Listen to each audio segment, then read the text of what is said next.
Vous êtes au centre d'accueil depuis combien de temps? Moi, ça fait 1 an et demi, 2 ans. 2 ans. Ouais, 2 ans. Et vous? Moi, ça fait 2 mois maintenant. 2 mois. Vous êtes frère? Vous êtes frère. Comment avez-vous connu le centre d'accueil? Moi, c'est un ami qui m'a invité De la Force Jeune. de la Forge. Il est là. Ouvrier Cédric. Ah, c'est Cédric. Oui. Tu l'as évangélisé, c'est ça? Tu le connaissais avant? On était dans le même lycée. Et vous êtes venu parce qu'il vous a invité? Oui, c'est parce que mon frère m'a invité il y a maintenant 2 mois. 2 mois. Oui, 2 mois, ouais. OK. Qu'est-ce que tu as fait dans votre vie? D'abord, moi, j'étais j'étais un voleur. J'étais rempli de haine en moi. Et, je me bagarrais souvent. J'ai eu même des problèmes avec la justice. Même, j'étais amené même à taper ma sœur. Et voilà, Dieu, en venant à la Forge. Il avait des problèmes de drogue? Non, j'ai pas de problème de drogue. Mais à la maison, ça allait pas. À cause de mon caractère. Voleur? Ouais, j'étais un voleur. Et en venant à la Forge de France, j'ai appris à pratiquer ce qui était dit sur l'autel. OK. Et vous? Qui étiez-vous avant? Moi, avant de venir à la Forge Jeune France, à l'église, j'étais quelqu'un qui souvent fumait des cigarettes, fumait de la drogue. La drogue. J'allais souvent en soirée.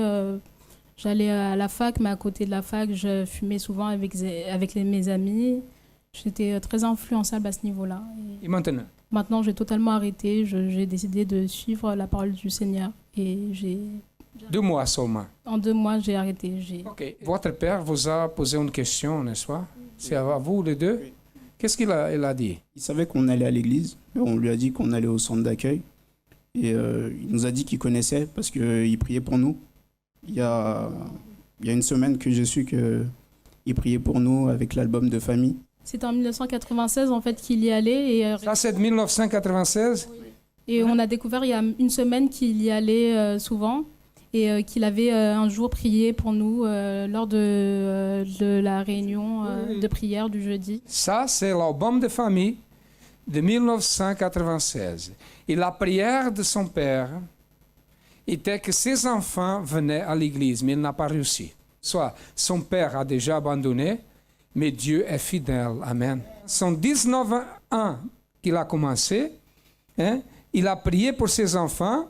Après, et depuis quelques années, ils sont là, délivrés. Ils sont là aujourd'hui, ils sont la preuve que Dieu est fidèle à sa parole. Amen. Bonjour chers amis, soyez tous le bienvenue dans votre émission France en direct. Peut-être vous qui m'écoutez, vous vous trouvez désespéré parce que à l'intérieur de vous, vous avez un vide. Vous ne savez pas comment le combler, comment avoir le bonheur dans votre vie. Vous avez déjà essayé de chercher à combler votre vie, à avoir la paix à travers des fantaisies, à travers des illusions. Vous avez déjà cherché de plusieurs façons à combler ces vides qui existent à l'intérieur. Par contre, à chaque fois, vous vous sentez plus frustré, vous vous sentez plus déçu de la vie parce que votre vide, il augmente à chaque fois, votre tristesse, amertume, angoisse. Vous ne savez quoi faire. Chers amis, nous voulons vous montrer quoi faire pour que votre vie elle soit transformée, pour que vous veniez avoir le bonheur dans votre vie. Vous pouvez être sûr qu'en participant de cette émission, vous allez savoir quoi faire pour que votre vie elle vienne à changer. Nous allons connaître comment était la vie de Grégoire. Il va nous raconter comment était son passé, ce qu'il a vécu. Et d'ici à quelques instants, on reviendra avec vous.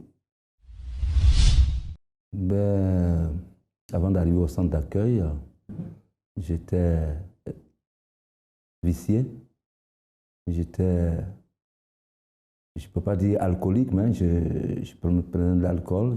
J'avais une vie mondaine, c'est-à-dire fréquentation, boîte de nuit et autres, et compagnie des amis du monde, voilà. J'étais un peu perdu, pas de papier aussi, voilà. Ouais. Comme je disais, entre autres, la cigarette, l'alcool. Pour moi, bon, ça me donnait un peu de plaisir, de bien-être, entre guillemets. Bon, quand je fumais, je me sentais un peu, je me sentais à l'aise, quoi, pour moi. Donc, j'oubliais mes problèmes, entre guillemets, oui. J'oubliais mes problèmes, voilà. C'est ça qui m'amenait à fumer, à être en compagnie des amis, pour oublier par moment, pour moi, les soucis, quoi. Voilà. À l'époque, il y avait aussi la solitude, combler un certain vide, quoi, voilà. Bon, non, mais ça, les marabouts, avant que même je ne vienne en Europe, j'ai fréquenté les marabouts, mais ça, c'est pas que c'est l'alcool ou bien la cigarette qui m'ont poussé à aller là-bas, non. J'ai connu le maraboutage parce que, bon, quand j'étais chez moi au pays, j'ai fait des affaires, donc je voulais que ces affaires prospèrent plus. Je me dis, par des amis, des personnes interposées qui me parlaient de si tu veux prospérer, il y a cette voie, ceci, bon, tu peux voir tel pour que tes affaires prospèrent, voilà. C'est ça qui m'a fait connaître le maraboutage, voilà. Bon, en fait, le moment le plus difficile, lorsque je suis arrivé ici, bon, quand tu arrives, tu as un visa, d'accord, ben, et arrivé un moment, tu n'as plus de papier sur toi, donc il faut, tu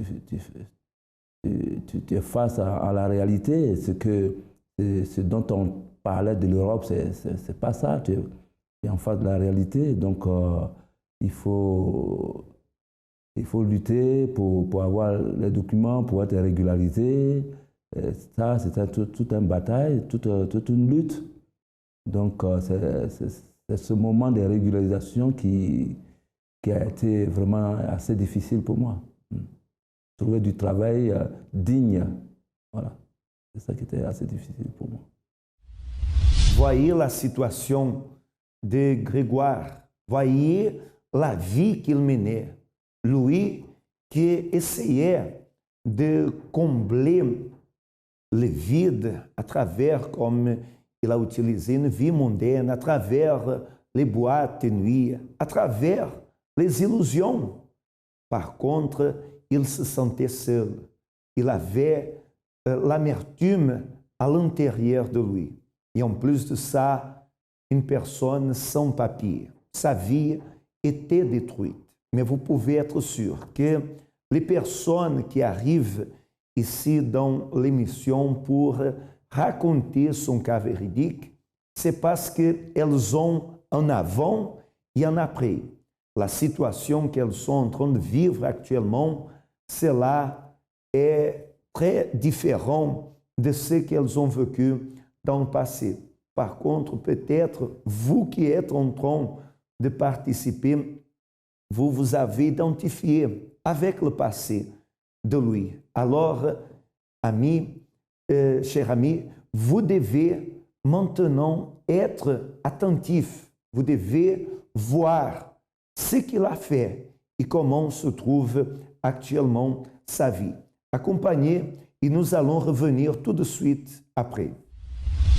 Ben, j'ai connu le centre d'accueil par le biais d'un ami qui a connu le centre d'accueil depuis le pays, et connaissant la vie que je menais, m'a dit que pour m'en sortir, il n'y avait que le centre d'accueil qui a changé sa vie, et qui pouvait changer aussi la mienne. Et moi, comme je luttais depuis un certain temps, pas de solution ni rien, bon, j'ai dit, bon, pourquoi pas? J'allais voir, hein, chercher à savoir. Déjà, dans un premier temps, c'était la curiosité.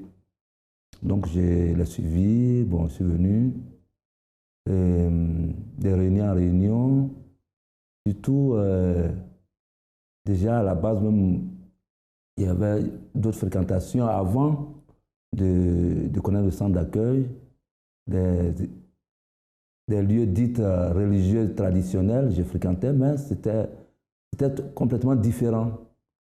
Donc, il y avait cet esprit-là qui m'a frappé, l'esprit de révolte. Quand on vit une situation, ne pas accepter cette situation dans laquelle on vit. C'est comme si on est sous la dépendance, on est sous la domination de ce problème qu'on vit. Donc, l'esprit de se révolter, sortir de la situation qu'on vit. Donc, comme j'avais plusieurs choses à me libérer, donc je me suis accroché pour savoir véritablement, pour pouvoir m'en sortir. Bon, dans un premier temps, c'est la parole que j'écoutais, les messages. Et après, il y avait tout le temps des défis, des propos, chaînes de prière surtout, les chaînes de prière pour ma délivrance. Et aussi, sont venues plusieurs campagnes, de campagne en campagne. Hein, je me suis en sorti, voilà, campagne en campagne. J'ai fait des chaînes de prière, j'ai fait des défis, j'ai fait des propos. Campagne d'Israël, il fut un moment, j'ai fait plusieurs campagnes, hein, mais il y a une campagne qui m'a vraiment fortement frappé, c'est la campagne de Gédéon. Gédéon, il disait que Dieu est avec nous. Alors Gédéon disait que si Dieu est avec moi, pourquoi cette situation-là? Donc ça m'a vraiment révolté. Et quand j'ai fait cette campagne-là, ça a vraiment bousculé, changé le cours de ma vie. C'est-à-dire, bon, déjà j'étais déjà délivré, hein, mais sur le plan même de mon intérieur, hein, de mon intérieur surtout, abandonner tout ce que je faisais, avoir une nouvelle vie comparativement à la vie que je menais, chercher véritablement la présence de Dieu, hein, avoir une expérience avec Dieu. Hein. C'est cette campagne-là qui a changé le cours de ma vie. Et ensuite, les autres campagnes sont venues, les campagnes comparativement à ma vie financière, à ma vie socio-professionnelle, à ma vie sentimentale. Hein. Peu à peu, les autres sont venus, ont changé ces divers domaines de ma vie. Voilà. Mais dans un premier temps, j'ai fait une campagne pour changer mon intérieur. Parce que vie financière, comme je disais tout d'emblée, que la parole me donnait beaucoup toujours à réfléchir. Et que lorsque j'ai dans la parole de Dieu, que Dieu a promis la vie en abondance, hein, alors c'est cette vie en abondance. Quand je regarde ma vie, c'est une vie de misère, glorifie pas Dieu. Donc je me suis révolté pour que cette situation change. Par rapport à la campagne de la vie sentimentale, j'ai fait une campagne pour que Dieu me prépare une personne. J'ai eu plusieurs expériences dans la vie sentimentale qui n'ont pas abouti. Et j'ai changé finalement comment orienter, comment pouvoir attirer l'attention de Dieu. J'ai demandé à Dieu de me préparer une personne. J'ai essayé de par mes propres forces, je n'ai pas pu, mais qu'il la prépare et que lorsque ce sera ce jour-là, il faudrait que je n'aurai même pas à faire d'efforts. Donc c'est comme ça que j'ai orienté ma campagne. Effectivement, quand j'ai fait, et après la campagne, je ne me suis pas préoccupé, je n'étais pas stressé, j'ai laissé le temps de Dieu véritablement se faire. Et c'est après, mois plus tard, que j'ai rencontré la personne, effectivement, que Dieu m'avait préparée. Vous n'avez pas réfléchi aux conséquences. Pour cette raison, vous êtes ici, emprisonné à cause des choses dont vous pensiez qu'elles vous rendraient heureux, à cause d'addictions nocives, des relations perdues et des finances détruites. Votre pensée se retrouve prisonnière de vos échecs et de vos frustrations. Sachez que si vous désirez changer votre situation, le centre d'accueil a ses portes ouvertes tous les jours pour vous.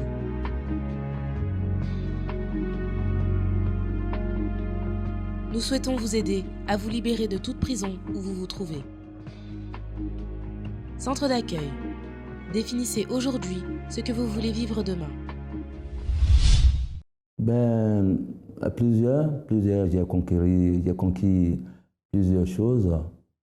notamment la transformation, ma transformation intérieure. J'ai eu l'expérience, j'ai eu la rencontre avec Dieu, le baptême du Saint-Esprit. Je me suis donné véritablement corps, âme et esprit. Alors j'ai eu cette expérience véritable avec lui. Ça, c'était ma première campagne d'Israël. Et suite à cela, au niveau professionnel, moi qui avais les petits boulots par-ci par-là, j'ai fait une campagne où j'ai rencontré une personne. Le travail que j'ai eu, dans un premier temps, c'était... Bon, je ne savais pas que ça allait véritablement être l'apothéose, mais j'ai commencé petit à petit avec une richissime personne, une personne vraiment nantie qui avait des sociétés, mais qui était en fin de vie, qui avait besoin d'un accompagnement. Donc j'étais avec cette personne, j'ai accompagné cette personne pendant des années, et cette personne, au soir de sa vie, même, il est parti dans mes bras, il est décédé dans mes bras. Et ses enfants n'ont pas voulu me laisser dessus, parce que quand on s'occupe d'une personne, généralement, quand vous vous séparez, le contrat est terminé. Donc ils m'ont dit non, on a une société, la société de nos pères dont on s'en occupe, alors tu as donné un bon témoignage, tu es resté avec nous à de bons termes, alors on va changer de contrat. Hein? On change de contrat, tu travailles avec nous et tu es membre à part entière dans la société. Donc c'est ainsi qu'ils ont refait un autre contrat et que je suis aujourd'hui membre à part entière dans cette société où j'ai des actions. Voilà. Bon, ma vie financière, moi aujourd'hui, je suis en train d'avoir une autre vision, hormis ce dont je vous ai parlé, mais avoir une autre autonomie, une entreprise que, bon, suite à mon récent mariage, mon mariage que je viens de faire, une autre vision pour pouvoir créer une entreprise de conseil avec mon épouse pour on ait cette indépendance, cette autonomie, cette entreprise que nous sommes en train de mettre en place. Ben, la bénédiction sentimentale, effectivement, comme j'ai fait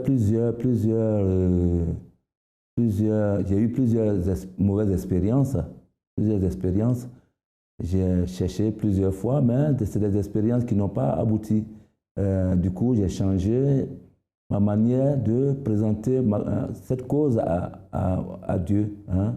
Donc, j'ai fait une récente campagne d'Israël que j'ai demandé à Dieu de véritablement me préparer une personne qui sera à mes côtés, comme Dieu a préparé l'épouse d'Adam, hein, de me préparer une personne qui sera dans la même foi que moi, servir Dieu comme moi. Hein.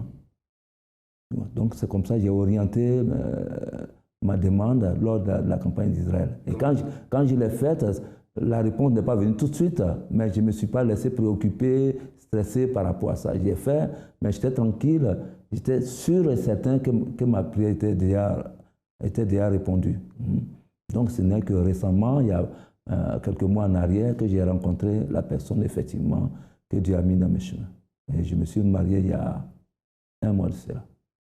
Aujourd'hui, je suis heureux, réalisé, vie financière bien, une bonne famille, et puis surtout heureux avec la paix de Dieu.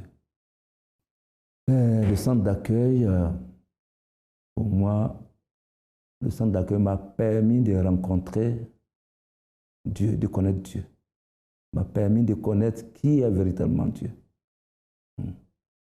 Et aussi le centre d'accueil, c'est le lieu où on cultive, où on apprend à agir sa foi. Par le passé, la foi c'était vague, mais la véritable foi, c'est au centre d'accueil que j'ai connu ça. Merveilleuse la transformation qui s'est produite dans sa vie. Voyez, Louis, il est venu au centre d'accueil et il a appris à utiliser sa foi. Il a eu l'opportunité de participer à la campagne d'Israël et faire son sacrifice volontaire sur l'autel du Dieu vivant. Et aujourd'hui, il est une personne complètement délivrée du vice, de la cigarette. Louis, il a été délivré, il a réussi à conquérir ces papiers, il a été délivré de toutes choses négatives et aujourd'hui même est une personne mariée, comme il a affirmé. Le centre d'accueil lui a donné l'opportunité de se rencontrer avec Dieu. Et lorsque on se rencontre avec Dieu, le Créateur, alors on se rencontre avec le bonheur, avec la paix, avec la prospérité, avec la réalisation. Se rencontrer avec Dieu, c'est symbole de se rencontrer avec une vie réalisée. Et votre opportunité est là. Aujourd'hui, vous pouvez chercher le centre d'accueil le plus proche de chez vous et participer d'une réunion. Sûrement, votre vie, elle va être transformée. Ce que vous ne pouvez pas rester, c'est sans rien faire, les bras croisés, parce que cela ne va pas changer votre vie. Mais si vous prenez votre décision, sûrement, votre vie, elle sera transformée. Moi, personnellement, je serai dans le 27-29 rue Yuri Gagarin, à Villejuif, à votre entière disposition. Ainsi que vous pouvez participer dans le centre d'accueil le plus proche de chez vous. Et si vous voulez plus d'informations, il vous suffit d'appeler le 01 53 35 85 12 et vous allez recevoir toutes les informations nécessaires. Je vous rappelle aussi que notre siège du centre d'accueil se situe dans 254 rue de Faubourg, Saint-Martin, dans le 10e arrondissement à Paris. Chers amis, vous savez quoi faire. Prenez votre attitude.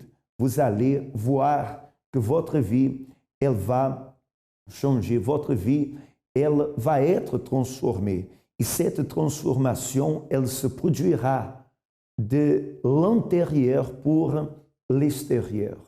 C'est-à-dire, sera une véritable transformation que vous allez profiter. Nous allons connaître le cas véridique de Francisco et d'ici à quelques instants, on reviendra avec vous. Comment vous vous appelez? Francisco. Francisco. Oui. Ça fait combien de temps que vous êtes au centre d'accueil de l'Église universelle? Exactement 2 ans et 6 mois, 2 ans et demi. 2 ans et demi. Oui. Quelle expérience ou comment était votre vie avant que vous soyez arrivé?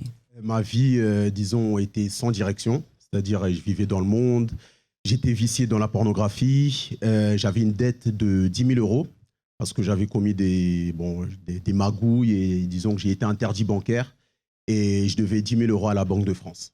On parlait d'une façon d'avoir de l'argent facile, je disais directement oui. Mm-hmm. Donc, et à travers ces propositions-là, vous êtes arrivé au centre d'accueil avec une vie complètement... Totalement par terre, sans direction. Je suis arrivé donc avec ce vice qui était vraiment horrible, auquel j'étais esclave depuis de nombreuses années. Mm-hmm. C'était un vice, je voulais m'en détacher, mais je n'y arrivais pas. Je savais que ce n'était pas correct, mais j'ai arrêté 2-3 jours et je retombais dedans. Même si j'avais des copines, etc., mais j'étais accroché à ça. Donc, je suis arrivé comme ça. J'ai entendu des témoignages, on parlait de la campagne d'Israël. Bon, au début, je ne comprenais pas ce que c'était. Je pensais même qu'il fallait aller en Israël. Je pensais que c'était... Enfin, je ne comprenais pas du tout. Mais j'étais pressé d'y participer parce que j'avais une vie complètement par terre et je voulais avoir une solution. Et en entendant parler de la campagne d'Israël, j'ai compris déjà ce que c'était vraiment la manifestation de la foi et ça correspondait avec la parole, et donc j'étais pressé d'y participer. Donc au mois de juin, il y a eu la campagne d'Israël. J'ai participé. J'ai compris que lorsqu'on a la foi, on ne doit pas douter, on doit avoir confiance en Dieu. La seule manière de manifester sa confiance en Dieu, de manifester sa foi, c'était de tout remettre entre les mains de Dieu. Du coup, j'ai tout sacrifié sur l'autel. Et à partir de là, quelques temps après, ça faisait plusieurs années, depuis que j'avais fait les magouilles, etc., que je n'avais pas mis le pied à la banque, parce que j'étais interdit bancaire. Et j'avais peur d'aller à la banque. Je me disais, si je vais à la banque, ils vont m'arrêter, ça sera l'occasion de m'arrêter. Donc là, après la campagne d'Israël, je suis allé à la banque. Et je suis arrivé pour demander l'état de mon compte. Sachant que j'étais interdit bancaire, lorsque j'avais fait ces magouilles-là, j'avais reçu plein de lettres de la Banque de France, des huissiers de justice, toutes sortes de lettres avec des enveloppes, mais qui font vraiment peur, et des menaces de saisie, etc., etc. J'avais maigri d'ailleurs, c'était vraiment horrible. Et là, je suis parti à la banque pour connaître l'état de mon compte. Et ils m'ont dit, j'arrive, bon, madame, je voudrais savoir l'état de mon compte. Ils m'ont dit, attendez 2 minutes. Ils sont allés voir. La dame, elle est revenue, elle m'a dit, ah bah c'est bon. J'ai dit, madame, c'est bon. Non, mais c'est bon, vous devez juste 40 €, mais c'est bon, vous pouvez les garder. Sachant que je devais 10 000 € à la Banque de France. Qui êtes-vous aujourd'hui? Aujourd'hui, je suis un homme. Je n'ai plus aucune dette. J'ai ma carte bleue, j'ai un compte. Aujourd'hui, Vicié? Vicié, je n'ai plus aucun vice. Au niveau spirituel, vraiment, je suis rempli de l'Esprit de Dieu. J'ai plus ce vice-là, c'est terminé. J'ai vraiment le cœur pur, une bonne conscience, et j'avance vraiment en m'efforçant, en obéissant à la parole de Dieu, avec Dieu. Et j'ai mon permis, j'ai mon appartement, alors qu'avant j'étais chez les parents. Et tout s'est passé, ça c'était il y a 2 ans à la campagne d'Israël, il y a 2 ans, mais à la dernière campagne d'Israël, en 3 mois, j'ai eu le privilège d'avoir mon permis et d'avoir mon appartement. D'être indépendant. D'être indépendant, responsable, et là je suis en train de travailler pour ouvrir mon entreprise. Aujourd'hui, vous avez une vie digne. Vous avez récupéré votre dignité. Exactement. Ça vaut la peine, ça ne vaut pas la peine. Ça vaut totalement la peine. Qui vous a exaucé? C'est le Seigneur Jésus. Amen. Que Dieu vous bénisse. Félicitations, Francisco. Ce cas véridique que vous avez pu assister, cela prouve que vous pouvez aussi vaincre le problème que vous êtes en train de vivre. Chers amis, vous pouvez surpasser vos problèmes ou alors vos problèmes vont vous surpasser. Vous pouvez le vaincre ou alors ils vont vous vaincre. Qu'est-ce que vous choisissez? Choisissez de vaincre. Choisissez d'être le prochain cas véridique. Les portes du centre d'accueil se trouvent quotidiennement ouvertes afin de vous accueillir, afin de vous amener à la réussite. Pour cela, vous savez quoi faire. Maintenant, c'est à vous la décision. D'accord? Chers amis, ça a été un immense plaisir d'être là ensemble avec vous. Restez bien, restez dans la foi. Sûrement, le Tout-Puissant, il va illuminer votre vie et vous amener à un nouveau départ. À la prochaine.